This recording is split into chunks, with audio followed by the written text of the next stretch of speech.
Kita menuju informasi lainnya, arus balik Lebaran Idul Fitri di sepanjang ruas jalan di kawasan pesisir barat selatan Aceh menuju Banda Aceh lancar. Meski diprediksi menjadi puncak arus balik, namun tidak terlihat kemacetan berarti di sepanjang ruas jalan menuju Banda Aceh dari sejumlah kabupaten kota di pesisir barat selatan Aceh.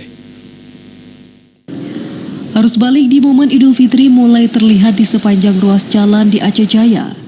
Meski begitu, ramainya warga yang mengisi liburan di kawasan wisata Gunung Kurute membuat arus lalu lintas di kawasan ini tersendat akibat kendaraan yang terparkir di bahu jalan. Namun, arus lalu lintas kembali lancar setelah pengendara melewati kawasan ini. Sejumlah pengendara yang melewati ruas jalan ini masih didominasi oleh kendaraan warga yang berlebaran ke rumah sanak keluarga maupun menuju lokasi wisata. Meski terpantau lancar, namun Wakil Kepolisian Daerah Wakapolda Aceh meminta kepada pengendara untuk berhati-hati karena padatnya arus lalu lintas di kawasan ini, terutama di siang hari. Pun kalau misalnya terjadi kelelahan dalam mengendara, silakan untuk berhenti di pos-pos yang sudah kita siapkan.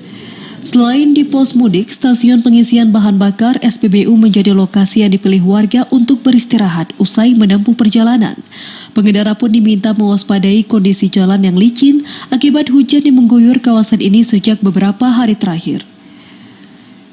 Tim Liputan TVRI melaporkan.